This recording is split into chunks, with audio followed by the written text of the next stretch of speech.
영향력이라고 하는 것은 그동안 교회사에서 로마서의 말씀을 통해서 변화된 사람들의 이야기를 저희가 같이 나눠주고자 하는 것이죠. 그래서 이 사도 바울이 쓴 이 로마서는 일종의 기독교 선언입니다. 물론 로마서는 하나의 서신서로서 당시 사도 바울과 로마인들이 처한 특정한 상황에 따라서 내용이 결정되었습니다. 그래서 우리가 책을 읽을 때에도 항상 그 책이 기록될 때의 그 시대적인 배경이라든가 그런 것들을 우리가 살펴보아야 하듯이 이 로마서는 하나의 서신서로서 그 케이스들 그리고 그 시대의 상황, 처한 특정한 상황에 따라서 내용이 결정이 되지만 그럼에도 불구하고 이 로마서는 그러한 것들을 배경을 가지고 있다고 하더라도 여전히 영원한 선언입니다. 예수 그리스도를 통한 자유의 선언이 로마서입니다. 그래서 로마서는 신약의 복음에 대한 가장 온전하고 가장 명백하며 가장 웅대한 진술입니다. 그래서 로마서의 메시지는 루소가 사회계약론의 첫머리에서 말한 것처럼 인간은 자유롭게 태어났으나 도처에서 사슬에 묶여있다. 이게 이제 루소의 사회계약론의 그 첫머리에 나오는 내용입니다. 그러니까 인간들은 자유롭게 태어났는데 사슬에 묶여있다. 이게 사회계약론인데 로마서는 거꾸로입니다. 로마서는 인간이 죄와 노예 상태에 놓여 있었는데 그런 상태에 태어났지만 예수 그리스도께서 우리를 해방시키기 위해서 오셨다라고 하는 것이 로마서입니다. 로마서 안에는 모든 경건하지 않은 자들에게 임하시는 하나님의 진노로부터의 자유, 소외로부터의 자유, 소외로부터 화해로의 자유, 그 다음에 하나님의 율법의 정죄로부터의 자유. 말콤 먹거리지가 우리의 자아의 어둡고 작은 아성이라고 부르곤 했던 것으로부터의 자유. 그 다음에 죽음에 대한 두려움으로부터의 자유.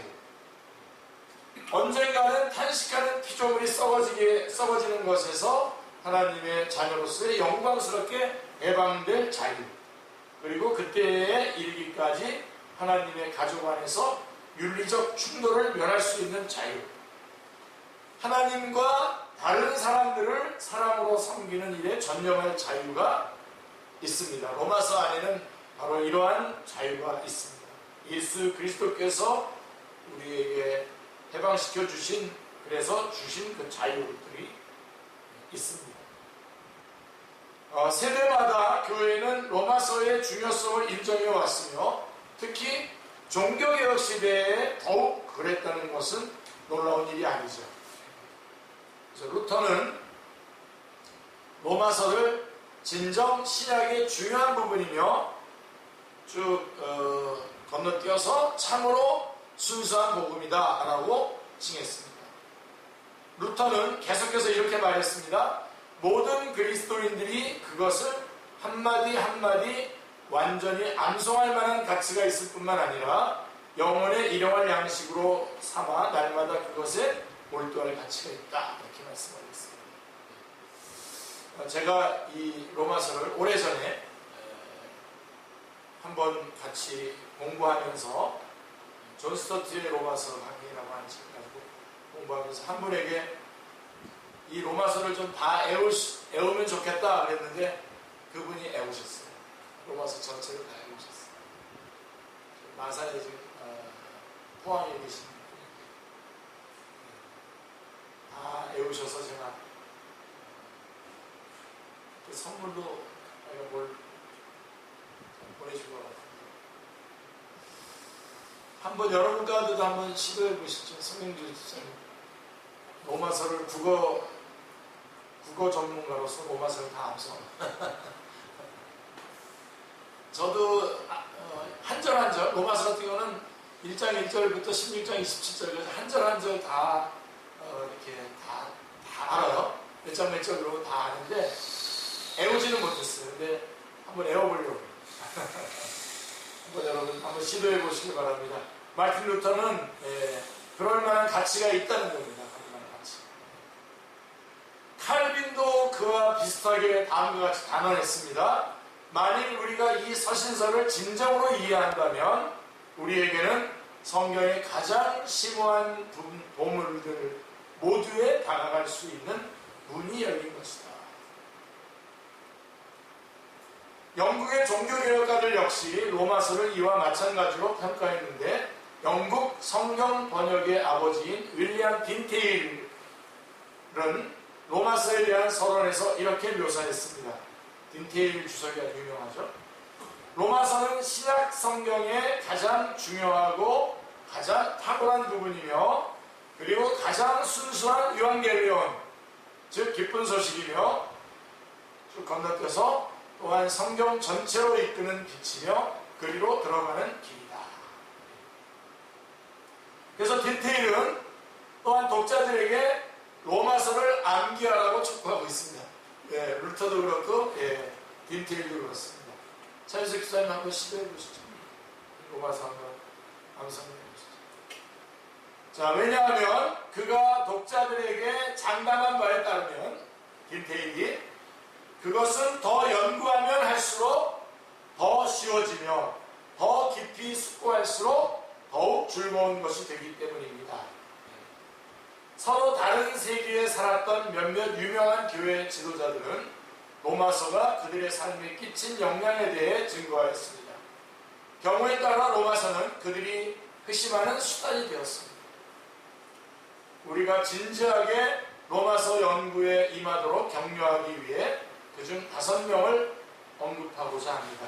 히포의 어거스틴, 그 유명한 어거스틴.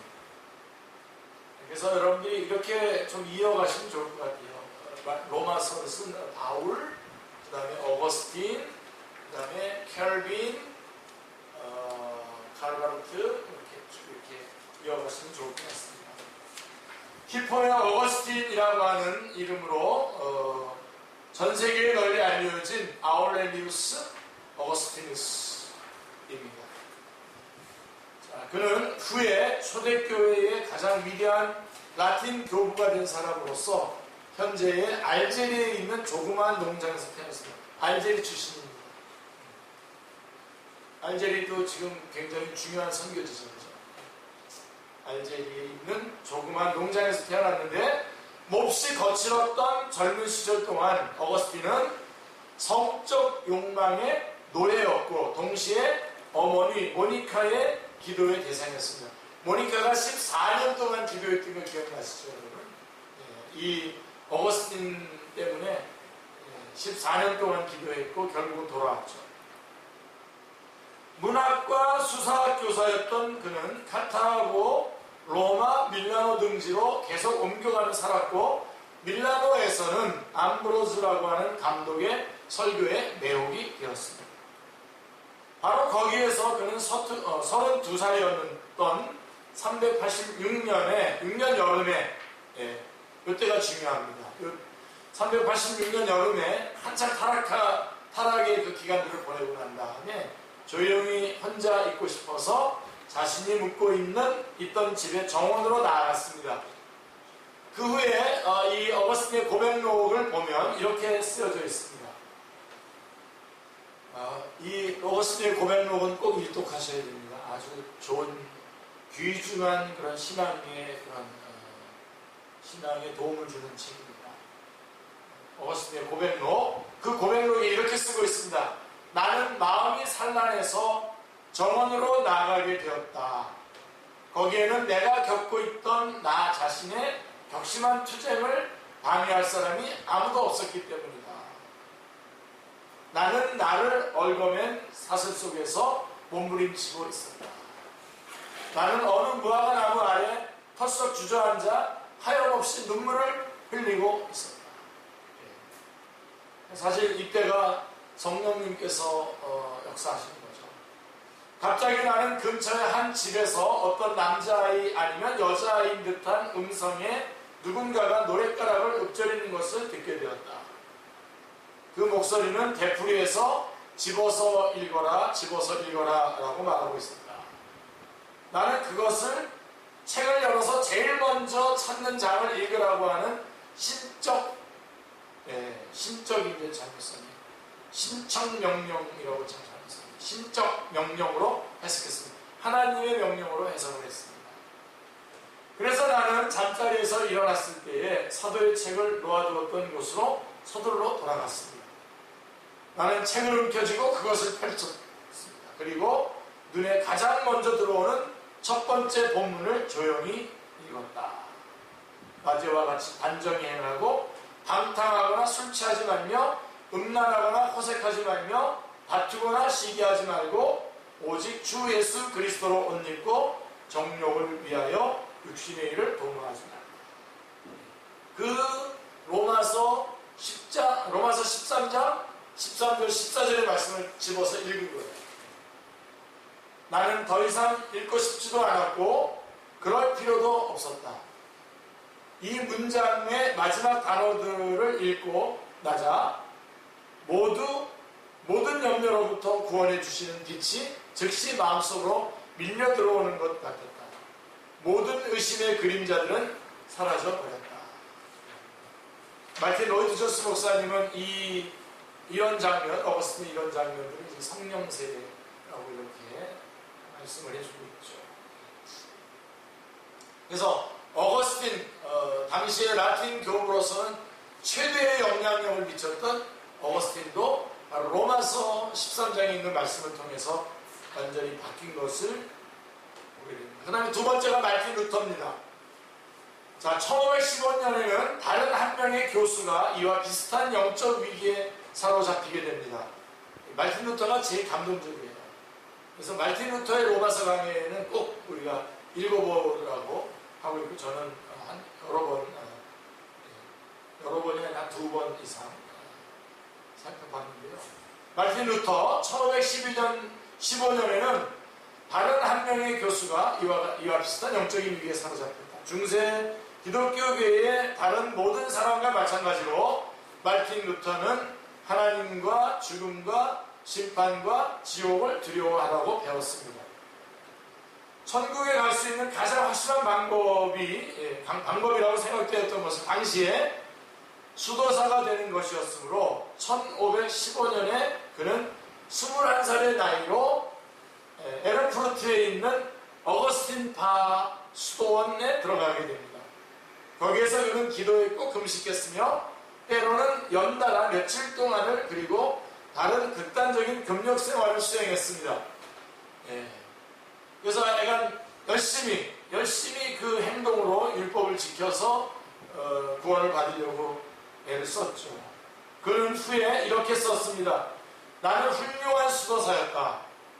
만일 자신의 수도 생활로서 천국에 갈 수 있는 수도사가 있을 수 있다면 바로 내가 그런 수도사였다.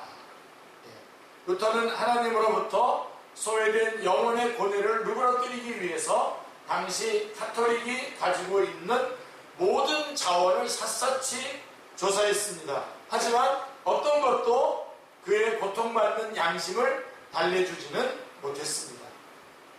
하나님 앞에 내가 어떻게 설 수 있을까? 그가 비텔베르그 대학의 성경 교수로 임명되어 처음에는 시편을 가르쳤고요. 시편이 1513년에서 1515년, 그리고 그 다음에는 로마서를 1515년, 1516년에 연구하고 해설하기까지는, 시편과 로마서를 해설하기 전까지는 계속해서 그는 고통받는 양심을 달래줄 만한 그러한 모든 것들을 열심히 찾았지만 찾지 못했다라고 하는 것입니다.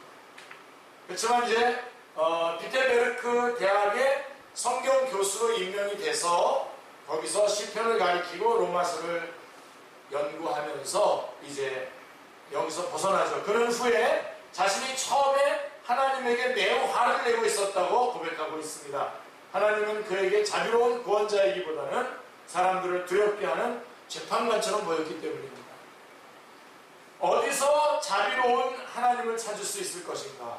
로마서 1장 17절에서 사도 바울이 복음에는 하나님의 의가 나타났어라고 진술한 의미는 무엇인가?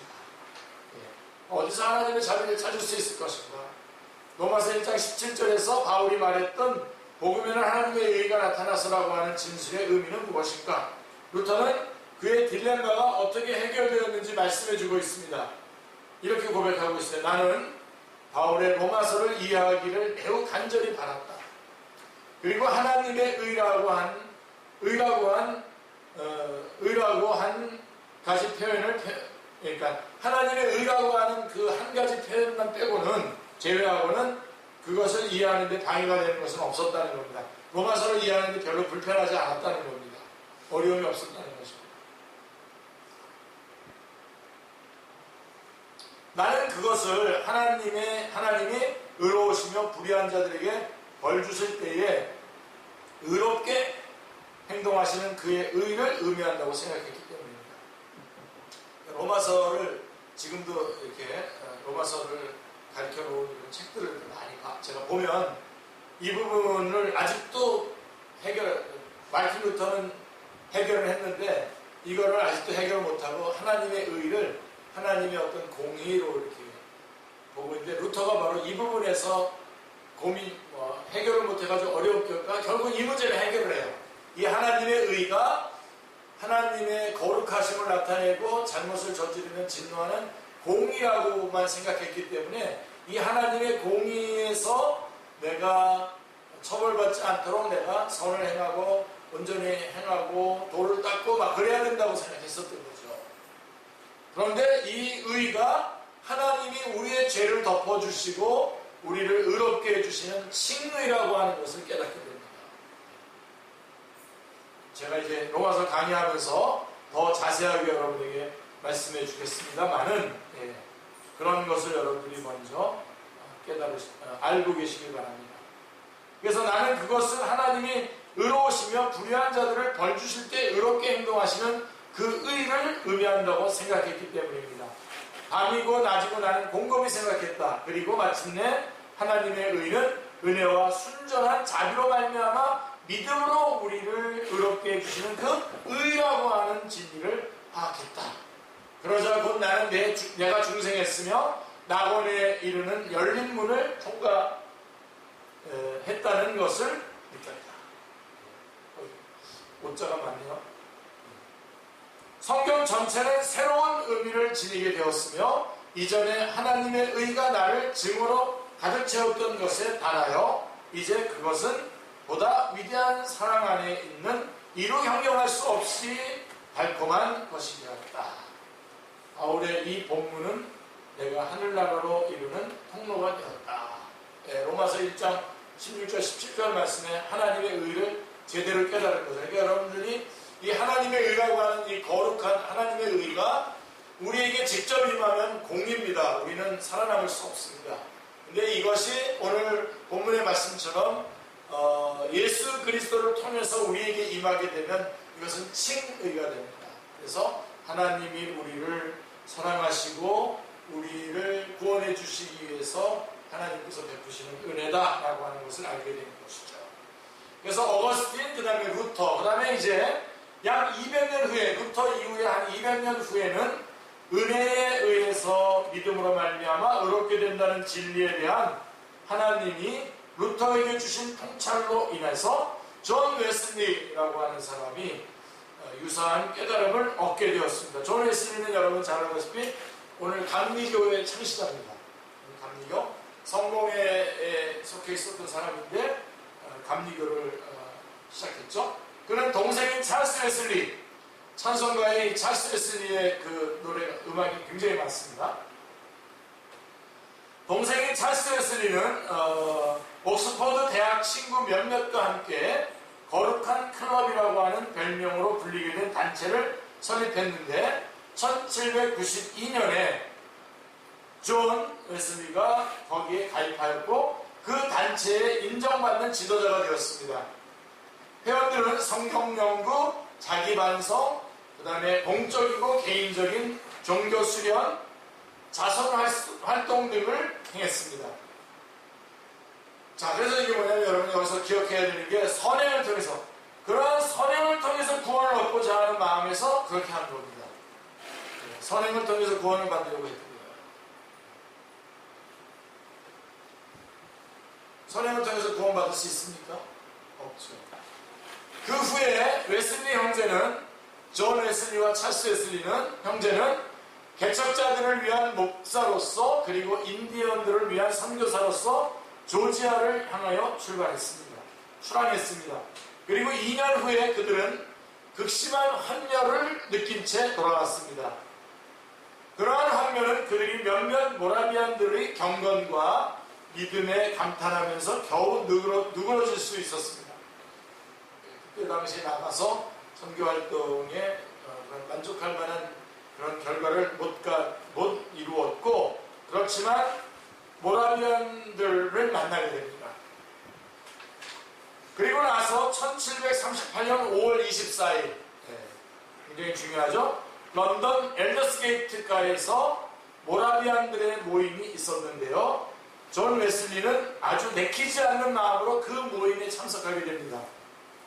그 모임에서 그는 자신을 과시하는 데서 예수 그리스도를 믿는 믿음으로 돌아섰습니다. 그래서 존 웨슬리는 당시에 그 거룩한 클럽의 지도자로서 자신이 굉장한 대단한 사람인 줄 알고 그런 어떤 선행들을 통해서 구원을 받으려고 했지만 그는 이 모임에 가서 깨닫게 됩니다. 그는 자신을 과시하는 데서 예수 그리스도를 믿는 믿음으로 돌아서게 됩니다. 그곳에서 누군가가 그 말틴 루터의 로마서 서론을 읽고 있었습니다. 웨슬리는 그의 일기에 이렇게 썼습니다. 9시 15분 전, 8시 45분이죠. 그가 하나님이 그리스도를 믿는 믿음을 통해 마음속에서 이루고 계시는 변화를 묘사하고 있는 동안에 나는 마음이 이상하게 따뜻해지는 것을 느꼈다. 그러니까 그 로마서 강해의 서론을 읽고 있는 그때에 그 묘사하고 있는 동안에 나는 마음이 이상하게 따뜻해지는 것을 느꼈다는 겁니다. 내가 구원받기 위해 실로 그리스도를, 오직 그리스도만을 믿는다고 느꼈다. 그리고 나자 그분이 나의 죄를, 바로 나의 죄를 제거해 주셨고 죄와 사망의 율법에서 나를 구해 주셨다는 확신이 느껴졌다. 자, 그리고 이제 웨슬리, 그 다음에 세 번째, 네 번째는 이제 1880년대에 태어난 다른 두 명의 기독교 지도자를 언급해 보겠습니다. 둘 다 유럽 사람들입니다. 한 사람은 루마니아 사람이었고 다른 한 사람은 스위스 사람입니다. 둘 다 성직자로서 한 사람은 정교회 교도로서 다른 사람은 개신교도입니다. 정교도 로마 오토독스 처치 정교회 출신이고 하나는 개신교 출신입니다. 두 사람은 서로 한 번도 만난 적이 없으며 서로에 대해 들어본 적이 없는데요. 하지만 서로 다른 나라와 문화와 교회 배경을 가지고 있었음에도 불구하고 그들은 둘 다 로마서를 연구함으로써 변화를 받았습니다. 도미트루 코닐레스크와 칼 바르트입니다. 자, 도미트루 코닐레스크는 정교회 신학에서 공부를 하는 동안 좀 더 심오한 영적 실제와 깊이를 체념하기를 간절히 원했습니다. 그러한 추구를 하고 있는 중에 그는 복음주의 저자들이 쓴 몇몇 책을 접하게 되었고 그 책들은 그로 하여금 성경을 향하도록 했습니다. 당연하죠, 그죠? 복음주의자들의 그 글을 읽게 되면은 성경을 중심에 두게 됩니다. 그래서 그는 성경을 현대 루마니아로 번역을 하기로 결심하고 1916년에 그 작업을 시작했으며 거의 6년 동안에 그 일을 완성했습니다. 성경을 루마니아어로 번역을 하는 작업을 완성했습니다. 대단한 거죠. 말틴 루터도 여러분 말틴 루터도 성경을 독일어로 번역했잖아요. 그래서 사실은 굉장히 혁명적인 일을 한 거죠. 루마니아어로 번역을 했고요. 코넬리스크의 번역은 1921년에 출간되었으며 성서공회의 표준적인 번역 원문이 되었습니다. 자, 로마서에 대한 연구를 통해서 코넬리스크는 전에는 잘 알지도 못했고 심지어 받아들일 수조차 없었던 진리들을 믿게 되었습니다. 그것은 의인 없나니 하나도 없도다라고 하는 로마서 3장 10절 그 다음에 모든 사람이 죄를 범하였다라고 하는 로마서 3장 23절, 죄의 삭은 사망이라고 하는 로마서 6장 23절, 그리고 죄인들이 예수 그리스도를 통해 값없이 의롭다 하심을 얻을 수 있다라고 하는 것. 로마서 3장 24절의 말씀.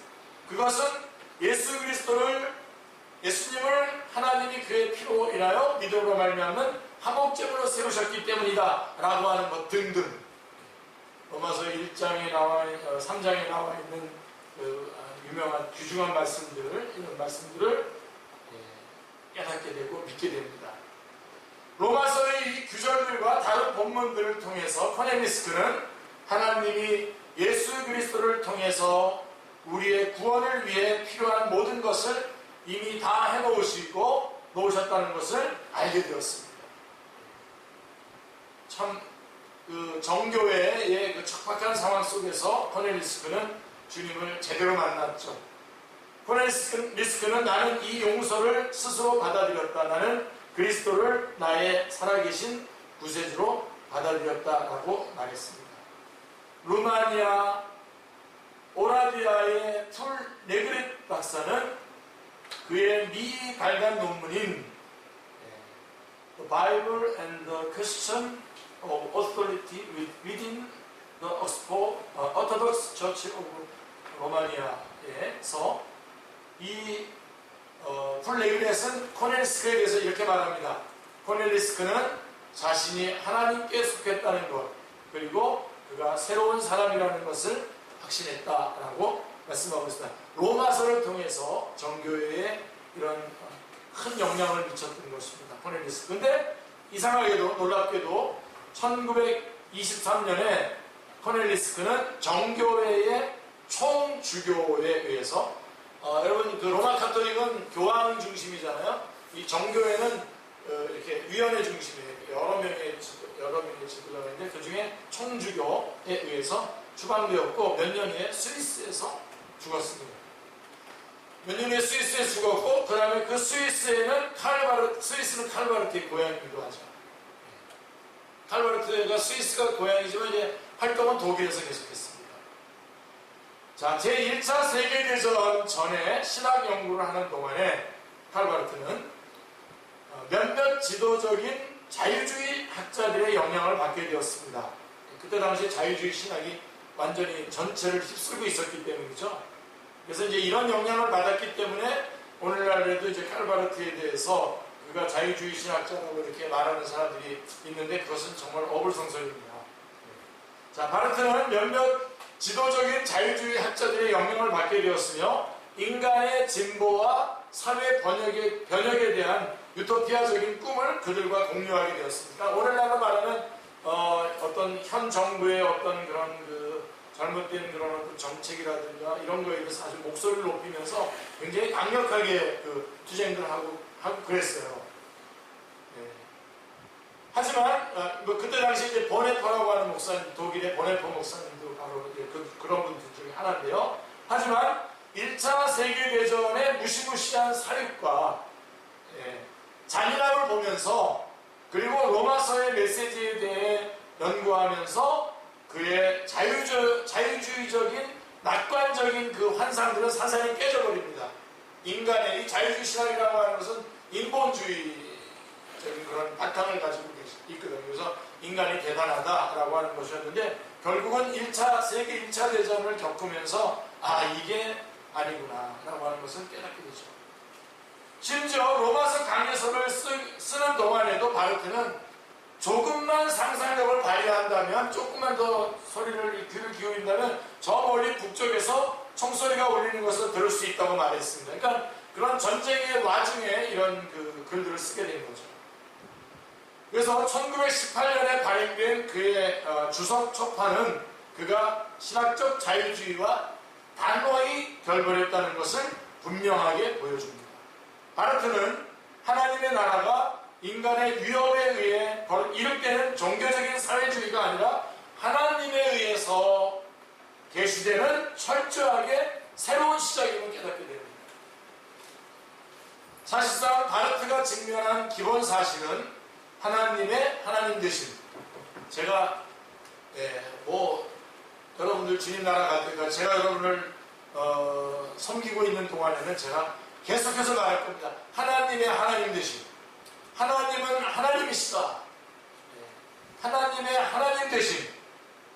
바로 이 바르트는 그때 당시에 이 바로 가장 기본적인 하나님은 하나님이다라고 하는 이 사실이 하나님의 하나님 되심이 깨어져 있었다는 것을 파악을 하게 됩니다.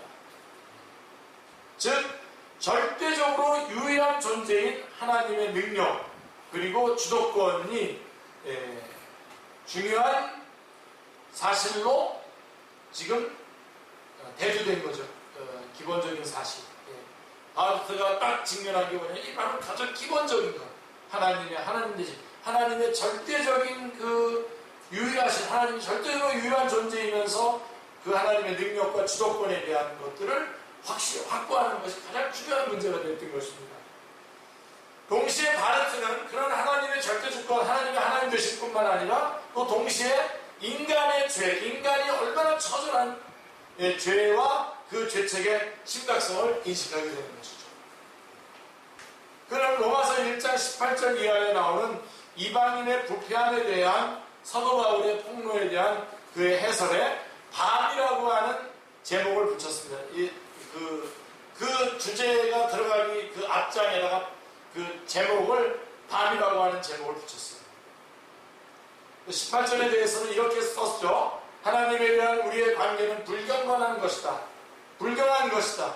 우리가 다른 관계들을 조종할 수 있는 것처럼 그분과의 관계도 조종할 수 있는 듯이 생각을 한다. 우리는 감히 그분의 동료, 후원자, 조언자, 감독관들인 양 꾸미고 있다. 이것이 우리와 하나님과의 관계에서의 불경함이다. 마치 우리가 하나님을 좌지우지할 수 있는 그런 존재인 것처럼 잘못 생각하고 우리는 그런 존재가 아니라 아주 반입니다. 반. 우리가 얼마나 처절한 죄인인가를 말해주고 있죠. 바르트는 자신이 발견의 기쁨을 느끼면서 글을 썼다고 고백하고 있습니다. 그는 덧붙이기를 바울의 강력한 목소리가 내게는 새로운 것이었다. 그리고 나에게 그렇다면 분명 다른 사람들에게도 그럴 것이다 라고 했던 것이죠. 하지만 바르트가 죄인들은 예수 그리스도 안에 있는 하나님의 주권적인 구원의 은혜에 절대적으로 의존해야 한다라고 하는 것을 강경하게 강조함으로써 많은 이제 비판자들이 나오게 된 거죠. 바르트의 책을 영어로 번역한 에드윈 호스킨스가 왁자지껄한 소란과 동료라고 묘사하는 것이 생겨났습니다. 그러니까 이제 이것 때문에 많은 혼란이 이제 많은 이제 토론이 일어난 겁니다. 그리고 이렇게 말했어요. 로마 카톨릭 신학자인 칼 아담은 유명한 말했죠. 그때가 전쟁 당시였기 때문에 전시다운 표현을 해서 말한 것처럼 바르트의 주석은 바르트의 로마서 주석입니다. 바르트의 로마서 주석은 신학자들의 놀이터에 떨어진 폭탄과도 같았다. 그러니까 뭐 자유주의 신학자들이 마음대로 하나님에 대해서 찍고 까불고 막 그러는 때에 로마서의 주석책이 딱 선포되면서 모두 다 폭탄을 맞은 거죠. 그래서 다 다시 어디로 돌아오게 되냐면 하나님의 하나님 되신 이쪽으로 다 다시 눈을 그쪽으로 돌리게 만든 거죠. 현명하게도 브루스라고 하는 학자는 이 5사람 중에 4사람에게서 우리가 5사람 어거스틴, 루터, 요한 웨슬리, 존 웨슬리, 그 다음에 누구죠? 그 사람 빼고 코넬리스크, 그 다음에 칼 바르트 이렇게 해서 코넬리스크 빼고 4사람 4사람에게서 로마서가 끼친 영향에 대해서 간략하게 살펴보면서 로마서가 끼친 영향은 그러한 위대한 사람들에 국한된 것이 아니었다고 덧붙였습니다. 자, 오늘 우리에게도 로마서는 이런 엄청난 영향력을 미친다 이거죠. 매우 평범한 남녀들도 로마서에 의해서 영향을 받습니다. 실로 사람들이 로마서를 연구하기 시작할 때에 어떤 일이 일어날지 알 수 없습니다. 그러므로 지금까지 로마서를 읽은 사람들은 그것을 더 읽을 때에 어떤 결과들이 날지에 대해서 각오해야 합니다. 놀라운 일들이 여러분 안에서 일어날 거라는 거죠. 그런 일들이 일어나시기를 바랍니다. 로마서를 읽으시고 암송하시고 묵상하시기 바랍니다. 주님의 이름으로 기도하면서 기쁘게 경고합니다. 어떤 일이 일어날지 모릅니다. 로마서를 읽으시면 갑자기 우리 형주 집사님이 선교지로 달려나갈지도 모릅니다. 그런 일이 일어날지도 모르는 그런 즐거운 경고를 여러분들에게 드리기를 원합니다. 그래서 로마서는 참 뒤집는 겁니다. 그래서 우리 교회는 돌릴 겁니다. 이렇게 창세기, 마태복음, 로마서, 요한계시록 이렇게 쭉쭉쭉 이렇게 돌아가는데 지금 요한계시록에서 지금 거꾸로 로마서로 내려왔고 다음번에 마태복음으로 갔다가 이렇게 창세기로 이렇게